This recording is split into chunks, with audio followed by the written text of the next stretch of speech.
A paz do Senhor, irmãos e ouvintes da palavra do Senhor nosso Deus, mais uma semana aqui trazendo lições bíblicas da nossa famosa EBD, Escola Bíblica Dominical.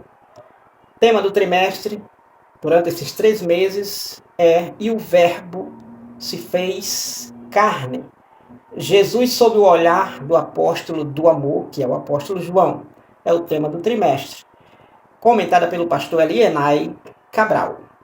A lição de hoje é a lição de número 4, que verdadeiramente o tema é Jesus, o pão da vida, onde será realizada presencialmente neste domingo, 27 de abril de 2025, segundo trimestre de 2025. Em algumas igrejas, como aqui na Assembleia de Deus em Serra Pelada, Rio Grande do Norte, é realizada toda quarta-feira a partir das 19 horas. A leitura bíblica em classe se encontra no Evangelho de João, capítulo número 6, versículos de número 1 ao 14, que assim nos diz a palavra de Deus. Depois disso, partiu Jesus para o outro lado do mar da Galileia, que é o de Tiberíades. E grande multidão o seguia, porque via os sinais que operava sobre os enfermos. E Jesus subiu ao monte e assentou-se ali com os seus discípulos. E a Páscoa, a festa dos judeus, estava próxima. Então Jesus, levantando os olhos e vendo que uma grande multidão vinha ter com ele, disse a Filipe: "Onde compraremos pão para estes comerem?" Mas dizia isso para o experimentar, porque ele bem sabia o que havia de fazer. Filipe respondeu-lhe: 200 dinheiros de pão não lhes bastarão, para que cada um deles tome um pouco. E um dos seus discípulos, André, irmão de Simão Pedro, disse-lhe: "Está aqui um rapaz que tem 5 pães de cevada e 2 peixinhos, mas que é isso para tantos?" E disse-lhe Jesus: "Mandai assentar os homens." E havia muita relva naquele lugar. Assentaram-se, pois, os homens, em número de quase 5.000. E Jesus tomou os pães, e havendo dado graças, repartiu-os pelos discípulos, pelo que estavam assentados, e igualmente também os peixes, quanto eles queriam. E quando estavam saciados, disse aos seus discípulos: "Recolhei os pedaços que sobejaram, para que nada se perca."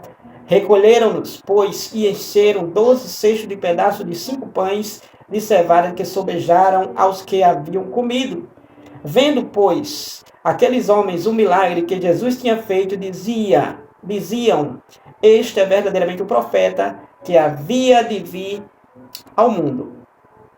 Leitura bíblica a respeito do pão, a multiplicação dos pães, 5 pães e 2 peixinhos que Jesus fez, e 5.000 homens, chefes de famílias, além de mulheres e crianças, comeram desses pães, se saciaram, sobejaram, ainda sobrou 12 cestos. O tema: Jesus, o pão da vida. Esse pão que eles comeram não era o pão da vida. O pão da vida, na verdade, é o Senhor Jesus, aonde teremos este decorrer dessa aula, todo esse ensinamento dado pelo próprio Senhor Jesus. O texto áureo nos diz: "Eu sou o pão da vida." João capítulo 6, versículo 48. Jesus declarou: "Eu sou o pão da vida." E Jesus estava falando: "Eu sou o pão da vida", justamente para aqueles que comeram o pão que ele multiplicou. E Jesus estava agora fazendo um confronto para com eles, porque eles queriam somente o pão material e não o pão espiritual, que é o Senhor Jesus. Verdade prática: Jesus é o pão da vida, que sacia a fome espiritual de todo ser humano. Então Jesus, ele é o pão da vida. Muitos iam até Jesus em busca, à procura do pão material, do pão afermentado, do pão natural, não do pão espiritual que desceu do céu, que é o Senhor Jesus. Partiremos já para o primeiro tópico. Quero ser o mais sucinto possível. No primeiro tópico desta lição, sobre Jesus, o pão da vida, nós temos Jesus, a multidão, Jesus, a multidão e o milagre da multiplicação. Jesus, a multidão que veio até Jesus e, vindo essa multidão, precisava de comida e Jesus fez a multiplicação a partir de 5 pães e 2 peixinhos. Primeiro subtópico, a multiplicação de pães e peixes. A multiplicação de pães e peixe é um dos milagres extraordinários que Jesus operou. É um dos milagres mais impressionantes que Jesus operou. Por quê? Porque foi único esse milagre. Único no sentido de categoria. Porque Jesus fez 2 multiplicações. E por que impressionante, extraordinário? Por quê? Porque alimentou pessoas. Saciou pessoas. Sustentou pessoas. Custeou pessoas. Você alimentar uma família é uma coisa. Mas, podemos assim dizermos, 5.000 famílias é realmente impressionante. É por demais extraordinário esse milagre do Senhor Jesus. Então, o Evangelho de João, ele relata um dos mais impressionantes milagres de Jesus, quando ele conseguiu alimentar quase 5.000 homens, ou seja, famílias, chefes de famílias, e família completamente. Mulheres, crianças. Com 5 pães e 2 peixinhos. Se você pegar um pão e picotar, você não vai conseguir fazer esse quantitativo. Ainda mais suprir, alimentar, saciar a fome de um faminto, de uma pessoa que realmente está com fome. Desculpem. Mas Jesus fez isto. Eles comeram que rejeitaram, não quiseram mais. A Bíblia diz que eles comeram quanto queriam comer. O quanto queriam comer. Não é que saiu simplesmente como numa ocasião, trazendo para nossos dias, distribuído, repartido e não se pode repetir, a não ser que todos sejam realmente atendidos. Aqui foi realmente diferente. Comeram até se saciar. E não faltou para ninguém. Ninguém ficou sem a comida, sem o pão e sem o peixe. Todos comeram, todos realmente degustaram, todos saciaram, todos tiveram prazer de comer, assentados e à vontade, sem alvoroço algum.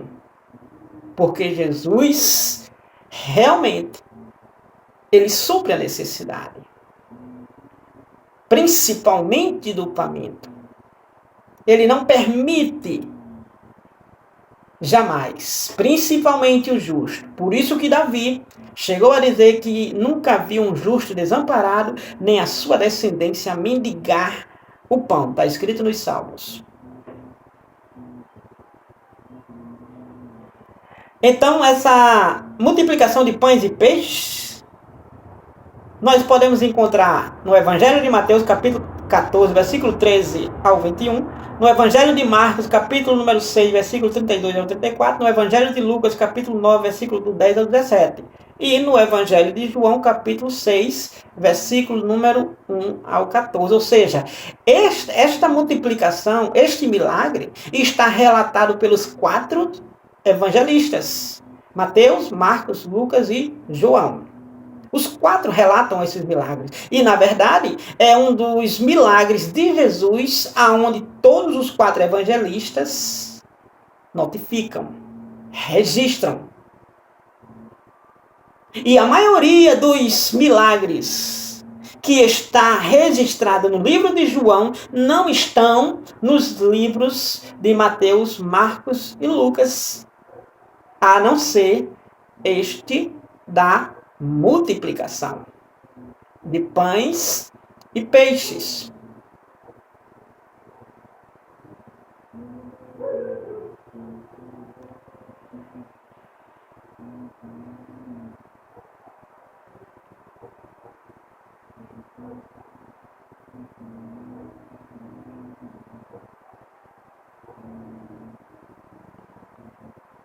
O segundo subtópico. Como o único milagre mencionado nos 4 evangelhos, o evangelista João, que é o livro que estamos a estudarmos, ele procura mostrar a multiplicação de pães e peixes neste capítulo como uma manifestação do poder ilimitado de Jesus.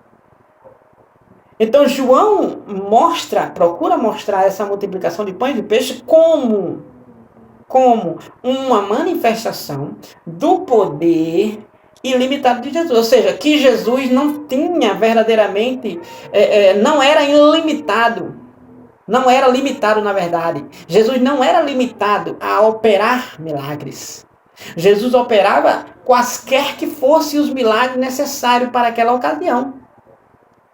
E dar comida para muita gente não era fora da sua possibilidade. Então, por essa razão, João, ele destaca a imagem de Jesus ao alimentar uma imensa multidão composta por homens, mulheres, jovens e crianças que o seguiam. Que o seguiam em busca realmente disto. Na sua maioria, em busca realmente disto, de se saciar. Porque quem estava seguindo a Jesus era alimentado, era curado, era realmente abençoado. Ainda que não quisesse Jesus como Salvador, mas estava na multidão e a sombra do Onipotente alcançava estes. O Senhor Jesus, conforme o Salmo 91. Então, João ele revela o poder criador e divino que é capaz de trazer à existência aquilo que anteriormente não existia. Assim, o milagre da multiplicação de pães e peixes distingue-se dos milagres de cura e de outros tipos. Por que se distingue, diferencia dos milagres de cura e outros tipos de milagres que Jesus fez? Porque aqui se tratava de alimento. É diferente de outros milagres. É provável que muitos achavam que Jesus não poderia fazer multiplicação. É provável, sim. Muitos já naquele devido momento, provavelmente já tinha credibilidade em Jesus, que Jesus podia fazer um cego ver, um surdo ouvir, um leproso ser limpo, e outros mais milagres que Jesus operou já ao decorrer desse ministério. Mas jamais imaginava que Jesus pudesse, de 5 pães e 2 peixinhos, de um lanche de um rapaz, Jesus multiplicar e alimentar 5.000 famílias, ou 5.000 homens, ou milhares de pessoas famintas. Então diferencia por este motivo. Subtópico número 3.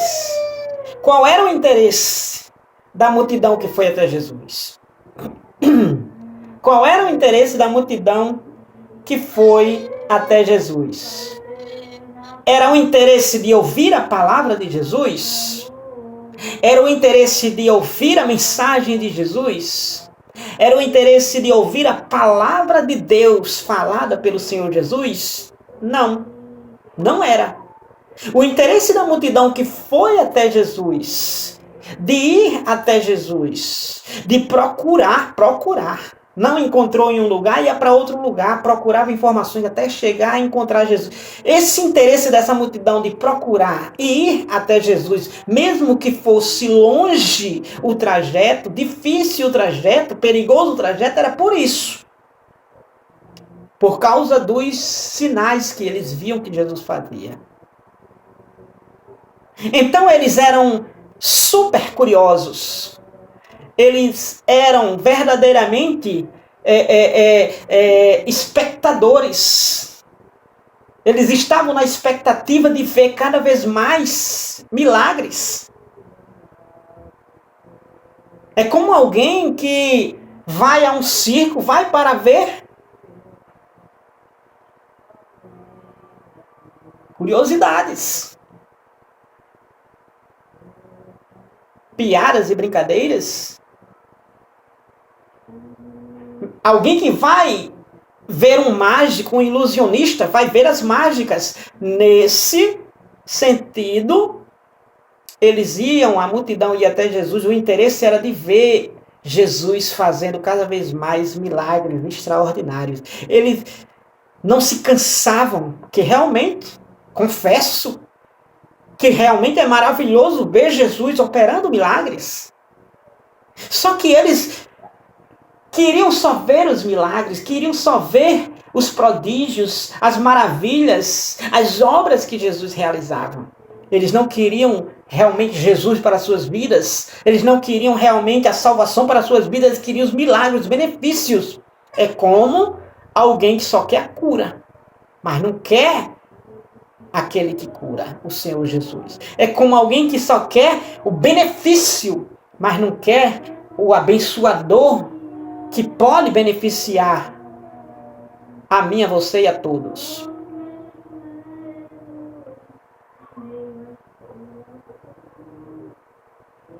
Então, qual era o interesse da multidão? O interesse da multidão. Jesus notou esse interesse da multidão. Jesus ele notou que as pessoas não estavam interessadas em ouvir a sua palavra como Filho de Deus. Jesus notou esse interesse dessa multidão. Jesus estava num monte muito alto, num monte elevado, lógico, monte.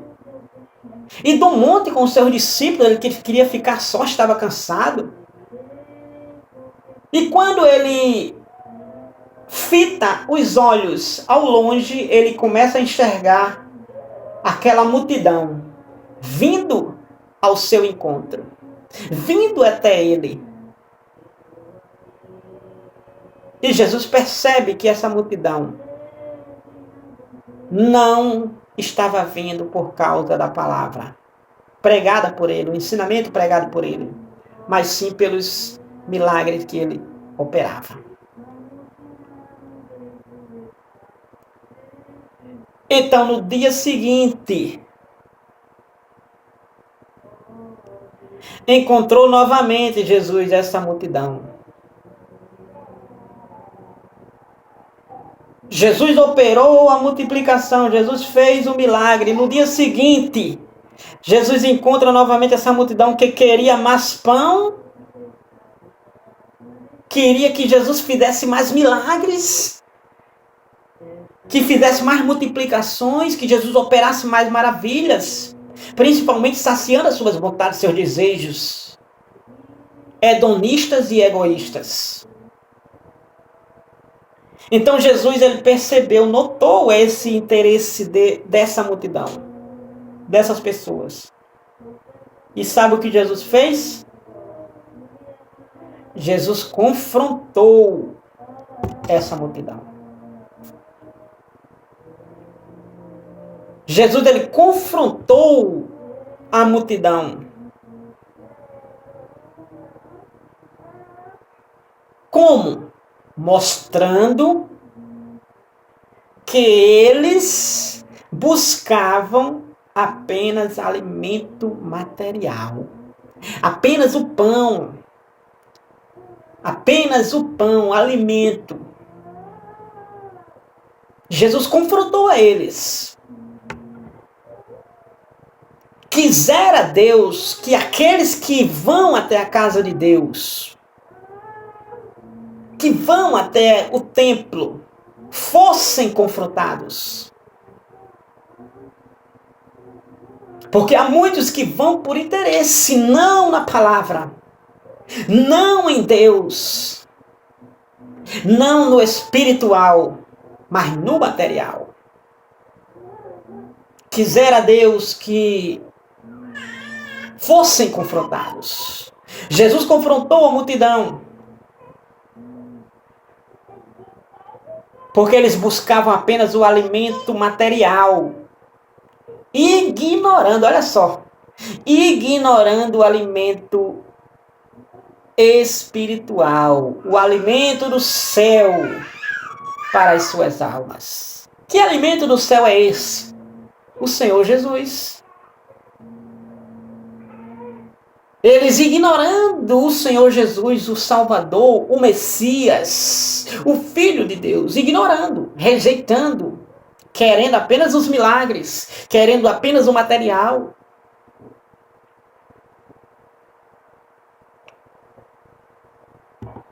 E Jesus chega a dizer em João 6:27.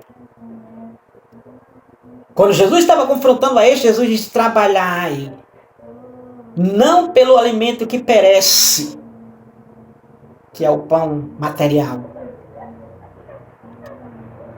mas trabalhai pelo alimento que permanece, ou seja, pelo alimento espiritual. Qual é o alimento espiritual que permanece? É aquele que verdadeiramente tem a palavra de Deus sobre a sua vida, guardado sobre a sua vida. A palavra de Deus vai nos dizer que seca-se a erva, cai as suas flores, a sua folha, mas aquele que faz a vontade de Deus, ele permanece para sempre. Isaías 40, verso número 8. Então é preciso verdadeiramente que trabalhe pelo que permanece. E o que é que permanece? Permanece aquele que faz a vontade de Deus. Aquele que realmente está na vontade de Deus, no centro da vontade de Deus. O apóstolo João mesmo, primeira carta, que traz o seu nome, primeira carta, Epístola Universal do apóstolo João, capítulo 2, por volta do versículo 17, ele vai dizer que o mundo passa, a sua cobiça passa, a concupiscência, a soberba da vida, mas aquele que faz a vontade de Deus, ele permanece para sempre. Então trabalhar não pelo alimento que perece, mas pelo que permanece. E Jesus confrontou a essa multidão que veio até ele com esse interesse só na matéria, só no material, e não no espiritual, que é o Senhor Jesus. O comentarista ele faz um grifo aqui que eu acho super interessante frisar, que a situação não é muito diferente hoje em dia. Essa situação da multidão que foi até Jesus com interesse material não é diferente dos nossos dias. Não é muito diferente hoje. Por quê? Porque quando muitos se apressam atrás dos milagres, mas poucos demonstram interesse pela palavra de Deus. Ou seja, muitos correm atrás de milagres, correm atrás de curas, correm atrás do material, mas não da palavra de Deus. Muitos têm aquele desejo, aquela euforia, até de ir à casa, ao templo, mas não pela palavra de Deus. Alguns porque cantam, alguns porque pregam, alguns porque tocam, alguns porque dirigem, alguns porque vai estar na organização, alguns porque está à frente, alguns e aí por diante. Quisera Deus que você fosse pela palavra. Sabe aquele desejo ardente de querer ir para ouvir a palavra de Deus? É isto que Deus quer. Deus não quer que a gente vá com outro interesse, mas sim com este interesse. Salmo 45, versículo número 1. A Bíblia diz que meu coração ferve com palavras boas. Que esse interesse seja de ir para seu coração arder, ferver com palavras boas. Palavra de Deus. Palavra de Deus. Que o interesse seja este. Porque a palavra de Deus, ela traz verdadeiramente toda essa nutrição para o nosso corpo, alma e espírito. A palavra de Deus traz essa verdadeiramente substância que o nosso corpo, nossa alma e espírito principalmente precisam. Mateus capítulo 4, versículo número 4. Disse Jesus para o diabo: nem só de pão viverá o homem, mas de toda palavra que sai da boca de Deus. Então você, eu, nós subsistimos, sobrevivemos, principalmente espiritualmente, pela palavra de Deus e não pela palavra humana, pela palavra do homem, mas pela palavra de Deus. É pela palavra de Deus que nós subsistimos, que nós existimos, que nós sobrevivemos. 2 Coríntios, capítulo 4, versículo 16, nos diz Paulo que ainda que o homem exterior, corpo, se corrompa, se destrua, se desfaça, se enferme, se torne enfermo, se torne doente o corpo, mas o espiritual, a alma e o espírito, ele se renova de dia em dia. Através, lógico, da palavra de Deus. A palavra, o alimento espiritual, o alimento imaterial, o alimento verdadeiramente que Deus destinou para que a alma sobreviva. A palavra de Deus.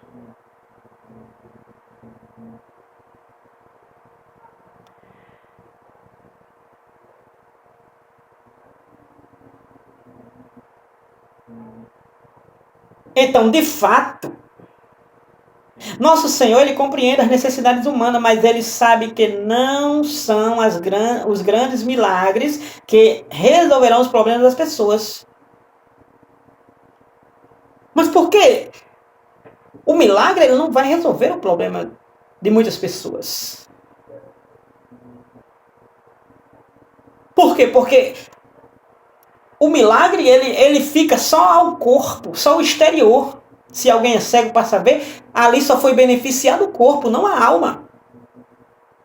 Se é surdo para ouvir, foi beneficiado só o corpo e não a alma.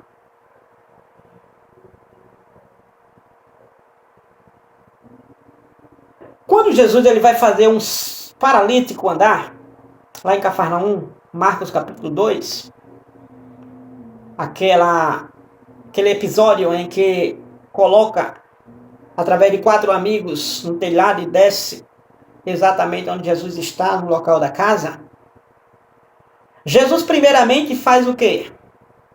Cura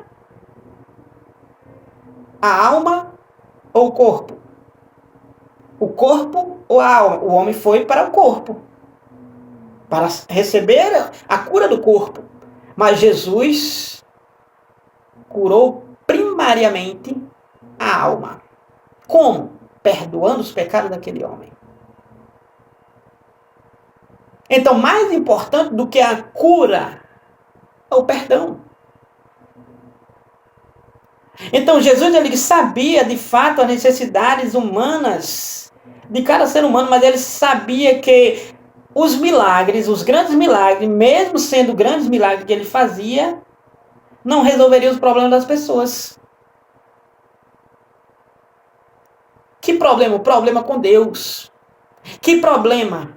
A condenação que estava sobre a vida dele. Que problema? A sentença de ser conduzido até o inferno por não estar com Deus na vida. Então, o milagre simplesmente não resolveria o problema dessas pessoas, nem resolve o seu problema. amigo ouvinte da palavra de Deus, irmão em Cristo Jesus. Então, Jesus ele sabia que os grandes milagres não resolveriam os problemas das pessoas, pois era preciso algo mais profundo para alimentar as almas. Então, Jesus sabia que os milagres, apesar de grandes, não resolveriam os problemas das pessoas, mas que precisaria essas pessoas de algo mais profundo. Algo mais profundo para alimentar a alma deles. E que algo mais profundo é este que essas pessoas precisam? A palavra de Deus. A palavra de Deus, eles precisam, a humanidade precisa da palavra de Deus, porque a palavra de Deus é verdadeiramente algo que é profundo de Deus para as nossas vidas e aprofunda na vida das pessoas. Penetra na vida das pessoas.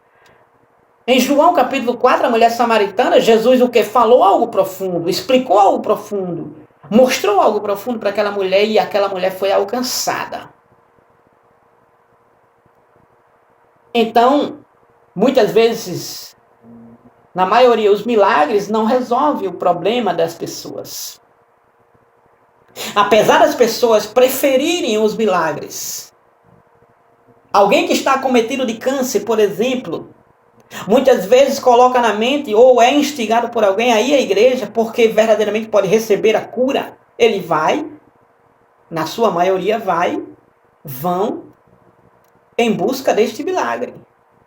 Não em busca da salvação. Recebe muitas vezes este benefício e nem aí para Deus. Vira as costas para Deus e volta para onde estava. Lá para o mundão, lá para o pecado, lá para as oportunidades.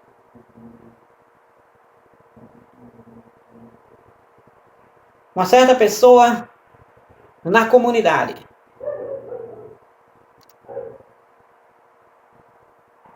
em hospital, foi hospitalizada em UTI e tudo mais, estado crítico, estado realmente caótico, aonde verdadeiramente só Deus poderia reverter essa situação. A igreja, através de um familiar, levantou em oração por essa pessoa que estava à beira da morte. Deus restaurou a sua saúde, restaurou a sua vida no sentido físico. E essa pessoa, até hoje mesmo, convida essa pessoa, já mostrei para essa pessoa que foi Deus quem livrou da morte, e essa pessoa não está nem aí para Deus. Já confrontei, lancei em rosto, e essa pessoa não está nem aí para Deus. É assim. As pessoas querem o milagre para depois se esquecer de Deus. É como que Deus fosse um garçom. As pessoas pedem, são atendidas e esquecem daquele que o beneficiou.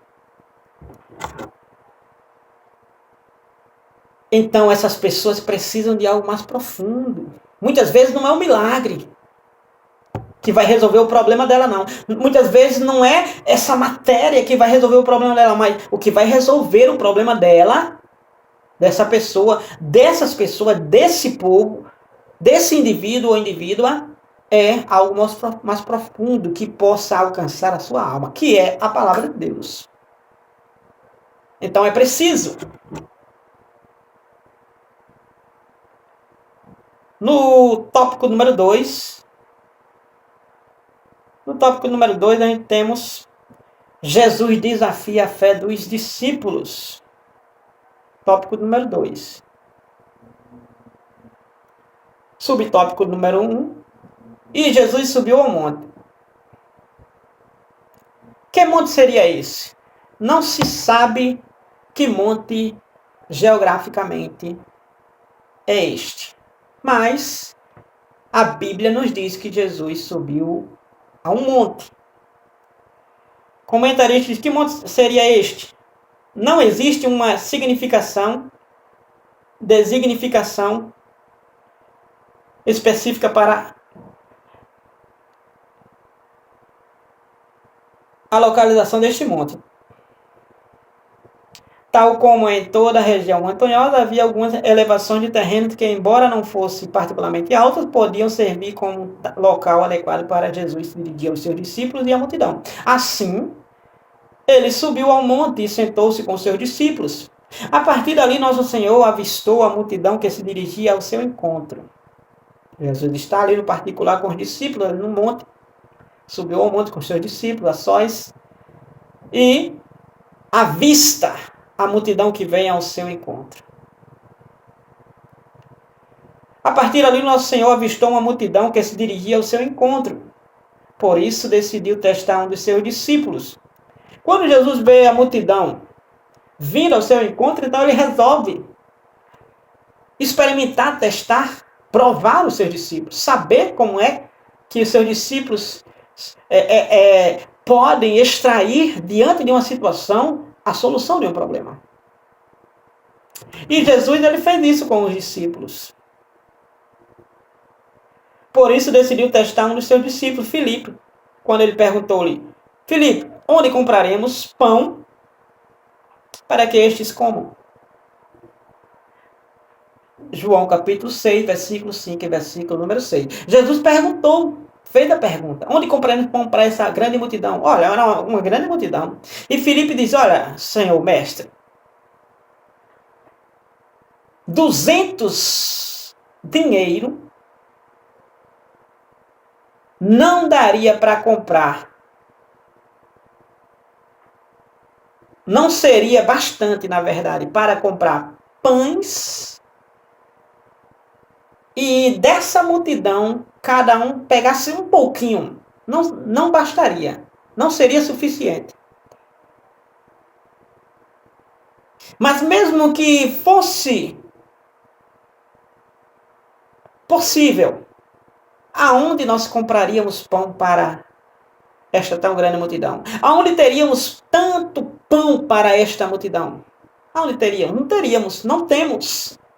Não temos padaria ou lugar algum que forneça essa quantidade necessária para essa grande multidão.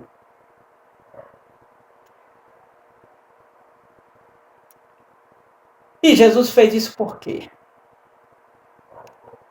Não é que Jesus não soubesse o que fazer. A Bíblia diz que ele já sabia o que fazer.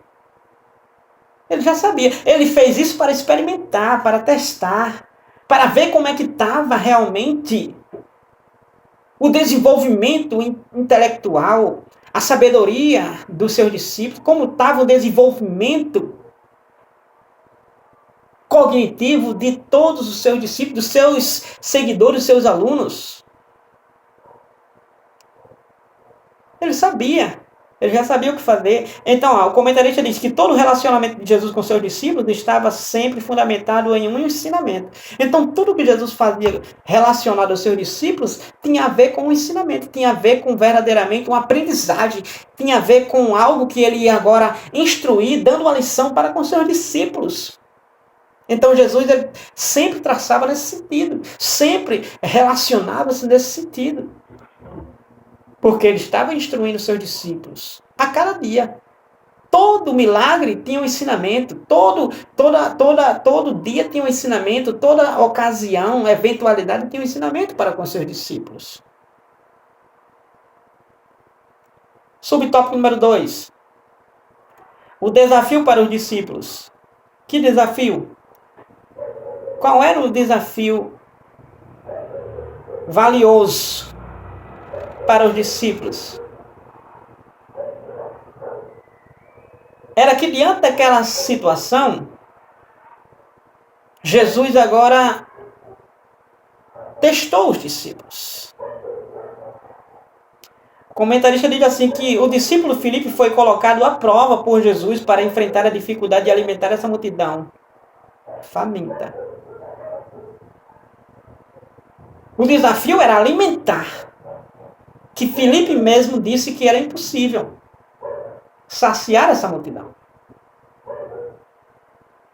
Conforme o versículos 7, 8, 9 e 10 do capítulo 6 de João.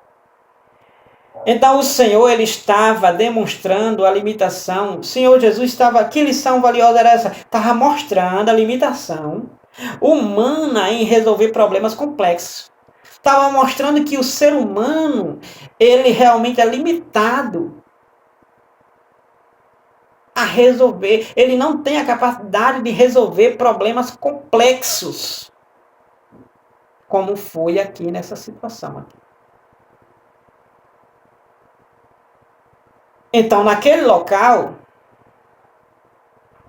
ali naquele deserto, não havia comida suficiente, nem possibilidade de comprar para satisfazer a necessidade da multidão. O Senhor desafiava assim a fé dos discípulos, sempre com o intuito de promover o seu crescimento espiritual. Então, o desafio era alimentar a grande multidão. E o Senhor Jesus, com aquela lição ali, ele estava verdadeiramente desafiando a fé dos discípulos. Ele estava testando a fé dos discípulos, ele estava procurando ver se os discípulos traziam à tona algo verdadeiramente crível, algo verdadeiramente consistente, voltado à sua fé, relacionado à sua fé.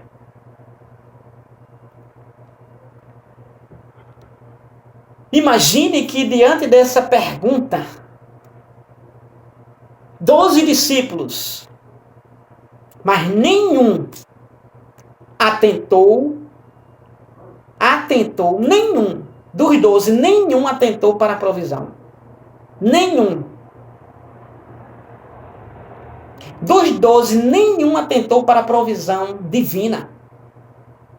Porque quando Jesus perguntou onde comprarmos pão para tão grande, sabendo eles exatamente que era impossível, não tinha um local exato, um local específico, ou, na verdade, provável que tivesse essa quantidade de pães, alguns deles, ou um deles, poderia muito bem dizer: Senhor, multiplica. Jesus, multiplica os pães. Multiplica, faz. Enfim, não surgiu nenhum. Não surgiu nenhum. Para dizer: faz descer pão do céu. Faz descer comida do céu. Faz aparecer comida do céu. Olha, confesso que o diabo teve mais pontuação. Porque ele viu que Jesus, em Mateus 4, estava com fome. E estando no deserto, não tinha padaria, não tinha farmácia, não tinha supermercado, não tinha bodega, não tinha... Enfim, o diabo, ele disse para o Senhor Jesus: transforma pedra em alimento para tu, Jesus. Trago aqui os discípulos em situação.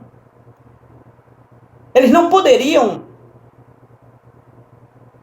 dizer algo coerente, algo verdadeiramente que fosse louvável, que trouxesse uma admiração ao Senhor Jesus. Igualmente aquele centurião que mandou os servos, depois mandou outros servos, chamou Jesus na sua casa, depois mandou outro servo e disse: não precisa, Jesus, vir à minha casa, mande só uma palavra e o meu servo será curado. E Jesus se admirou. Não poderia eles fazer com que Jesus se admirasse das suas palavras? Os discípulos. Mas não houve um. Não houve um. Então, o intuito de Jesus desafiando os discípulos, a fé dos discípulos, foi com o intuito de promover o seu crescimento espiritual. Porque, na verdade, um verdadeiro ensinador, um verdadeiro mestre, ele está sempre com esse intuito de fazer os seus discípulos desenvolver, crescer. Saber se ele está realmente absorvendo e sabendo colocar em prática. E Jesus estava assim com os seus discípulos. Mateus capítulo 6, versículo 6 e versículo número 14. E no subtópico número 3, nós temos uma lição de provisão. Uma lição de provisão. Que lição de provisão é essa? É que quando Jesus põe à prova os discípulos, Filipe diz que é impossível. Não tem onde comprar e ainda que tivesse, não dava para saciar todos. André, irmão de Pedro, encontra um rapaz que tem 5 pães e 2 peixinhos. Jesus manda trazer. André mesmo diz que 5 pães e 2 peixes que encontramos aqui um rapaz. Mas o que é isso para tantos? O que é isso para essa multidão? E Jesus manda trazer os pães e os peixes. A Bíblia diz que Jesus deu graças. Jesus orou ao Pai, orou a Deus. Deu graças. E dando graças, capítulo 6, versículo 9.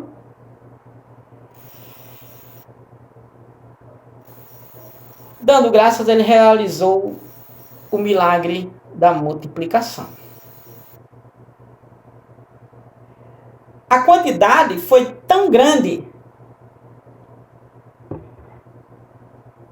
pegou o pouco e multiplicou, e o pouco se tornou muito, que precisou de cestos para agora compartilhar com a multidão. Mandou a multidão sentar, e os cestos cheios de pães deu os discípulos repartiram com a multidão e todos comeram. Se saciaram. Disseram, não quero mais, estou farto. Porque eles não eram proibidos de repetir. Eles comeram, repetiram, até dizer, não quero mais, basta, já estou cheio, já estou farto. Saciaram.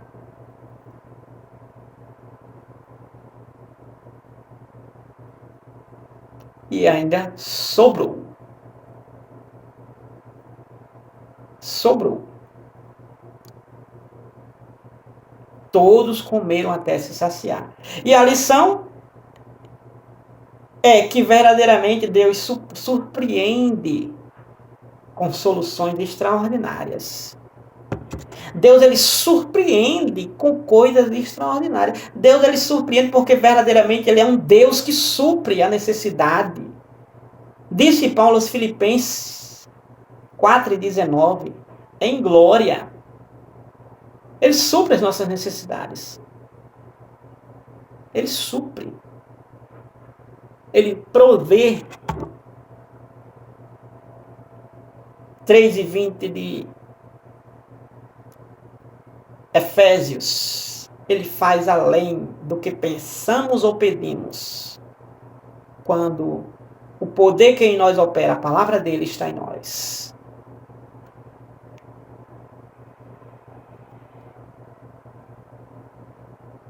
Porque ele manifesta o seu poder de provisão para aqueles que nele acreditam. Deus manifesta para aqueles que nele acreditam. Não para o incrédulo, não para o duvidoso, não para aquele que não acredita nele, mas sim para os que acreditam nele fielmente. Tópico número 3 e último. Jesus, o pão que desceu do céu. Subtópico número 1. Qual é o real interesse da multidão? Qual é o real interesse da multidão?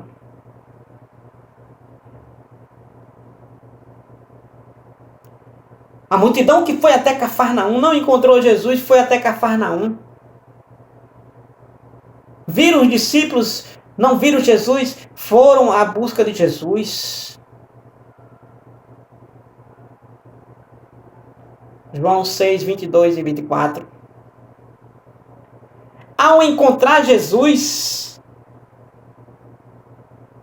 ao encontrá-lo, Jesus transmitiu uma mensagem clara e disse-lhes para estes que procuravam ele, não pelo interesse da palavra. Jesus disse-lhe, na verdade vos digo que buscais não pelos sinais que vistes, mas porque comeste do pão que vos saciaste. 6:26 de João. O Senhor compreendia que a percepção daquela multidão sobre ele era puramente social, porque eles buscavam o Senhor Jesus. Jesus percebeu que eles buscavam a ele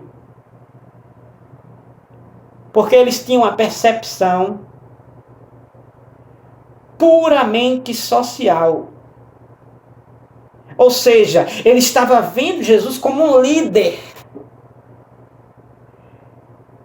que satisfaz as suas necessidades físicas, fisiológicas, materiais.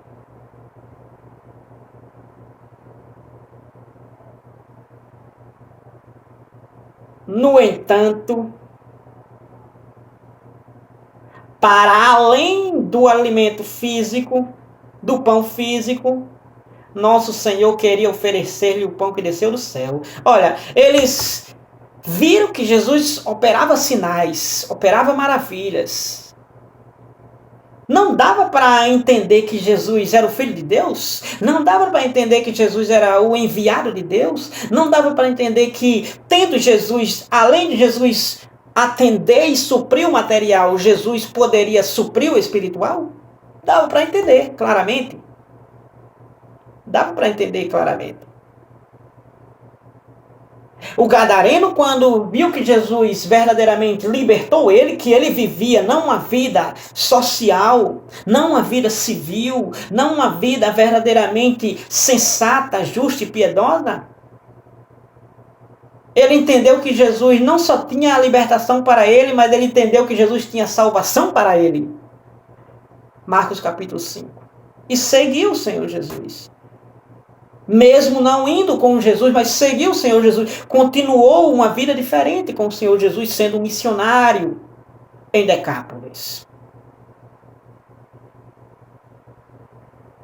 Então o Senhor Jesus compreendia a percepção daquela multidão que ele era puramente social. Desejava um líder que satisfizesse as suas necessidades materiais. No entanto, para além do pão físico, nosso Senhor queria oferecer-lhe o pão que desceu do céu.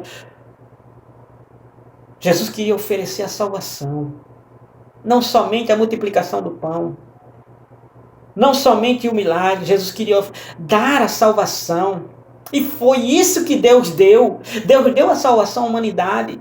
Deus deu o benefício maior para a humanidade. 3:16 de João. Deus amou o mundo de tal maneira que deu seu Filho unigênito para que todo aquele que nele crê não pereça, mas tenha a vida eterna. Foi esse o benefício de Deus para a humanidade. O maior milagre de Deus para a humanidade, que Deus doou para a humanidade, foi o milagre da salvação, a cura para a alma, a salvação das almas, crendo em Jesus. Então o povo não percebia que a multiplicação dos pães era apenas uma representação do verdadeiro pão da vida que Jesus tinha dado. Tinha para dar. Nosso Senhor é o pão que realmente apazigua a fome do ser humano. Nosso Senhor Jesus, verdadeiramente, Ele é o pão que apazigua, que acalma a fome, que sacia a fome do ser humano. É o pão espiritual. O pão do céu. Subtópico 2.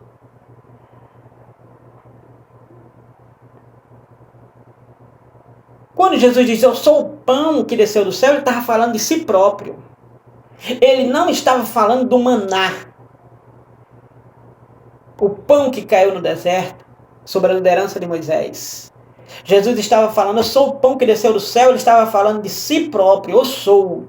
E isso 7 vezes é declarado no Evangelho de João, Jesus declarando, eu sou. Jesus diz, eu sou o pão da vida, 6:35, 48 e 51 de João. Eu sou a luz do mundo, João 8:12, 9 e 5. Eu sou a porta das ovelhas, João 10, 7 e verso 9. Eu sou o bom pastor, João 10, 11 e 14. Eu sou a ressurreição e a vida, 11 e 25 de João. Eu sou o caminho, a verdade e a vida, João 14, 6. Eu sou a videira verdadeira, João 15, verso 1, verso 5. Então,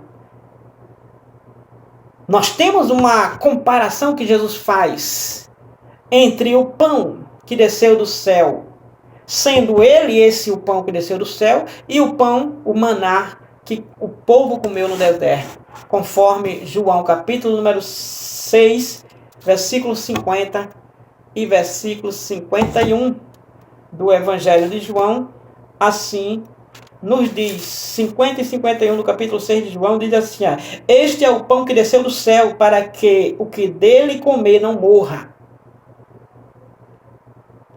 Eu sou o pão vivo que desceu do céu. Se alguém comer deste pão, viverá para sempre. E o pão que eu der é a minha carne que eu darei pela vida do mundo.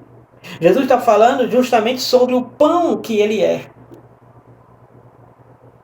Quem comeu o pão, o maná, lá no deserto, através da liderança de Moisés, morreram.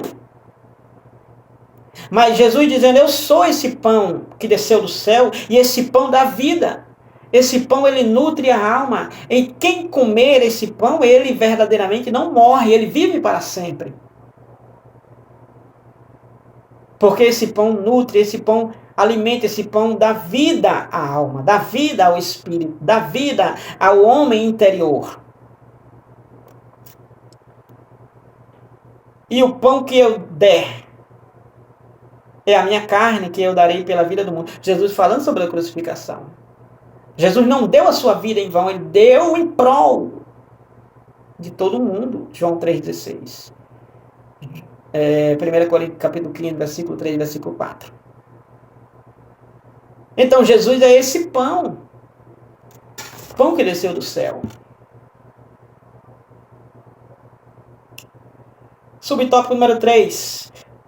O que é comer o pão? O pão vivo que desceu do céu, para o pão que eu der é a minha carne, 6,51, que eu já acabei de ler.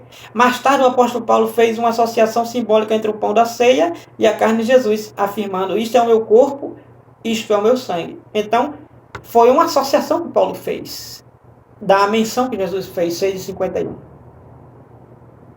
Então, esse pão, o que é comer o pão?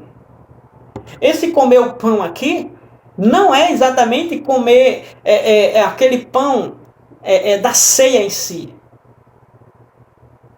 Esse comer o pão aqui é aceitar Jesus, é viver uma vida santificada ao Senhor Jesus, é viver uma vida realmente em obediência ao Senhor Jesus, seguindo fielmente a Ele.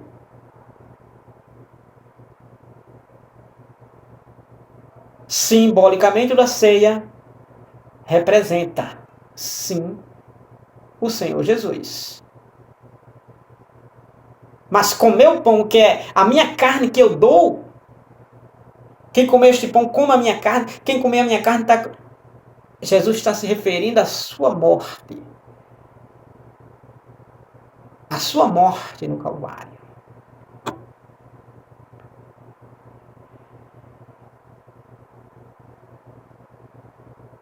Então Jesus se refere à sua morte na cruz, onde oferece a sua vida em prol dos pecadores que se arrependem e creem no Evangelho, proporcionando salvação e vida eterna. Então, quem é o pão da vida? É o Senhor Jesus. Que Deus abençoe a você e sua casa, em nome de Jesus, e até a próxima, se Deus assim nos permitir. Se você ainda não é inscrito, se inscreva. Comente, curta, compartilhe com os grupos, seus amigos e assim por diante, conforme achar necessário. Deus abençoe a todos, agradeço pela sua sua atenção até esse presente momento. Deus abençoe e até a próxima, se Deus assim nos permitir. A paz do Senhor.